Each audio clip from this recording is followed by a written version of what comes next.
30 days challenge in 3 language and in 1 frame. Hello everyone, आज है मैं 30 डेज चैलेंज का डे 13 और आज मैं जाने वाला था अपने घर और इसलिए सबको बाय किया और चल पड़े अपने घर के तरफ। इसलिए मुझे जाना पड़ता है स्टेशन का रास्ता करीबन 1 घंटा लगता है। फाइनली कुछ देर बाद मैं पहुंच जाता है स्टेशन और स्टेशन के अंदर घुस के पता चलता है कि आज ट्रेन 1 घंटा लेट है के मेरा मूड हो जाता है खराब।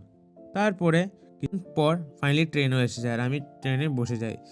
এই ভিউ নিতে নিতে আমি গান শুনতে শুনতে আমি নিয়ে নিই একটা ঝালমুড়ি খাওয়ার পরে আমি নিয়ে নিই একটা দই আইআরটিসির তরফ থেকে। তারপরে কিছুক্ষণ পরে ৰাত্ৰ হয়ে যায়।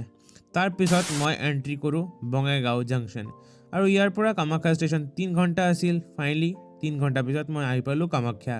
ইয়াৰ পৰা ষ্টেচনৰ পৰা ওলাই মই ধৰি ল'লোঁ এটা ইলেক্ট্ৰিক ৰিক্সা। ঘৰ পাওঁতে বৰ ৰাতি হৈ গৈছিল। তো আজিলৈ ইমানে, আপোনালোকক লগ পাই আছোঁ।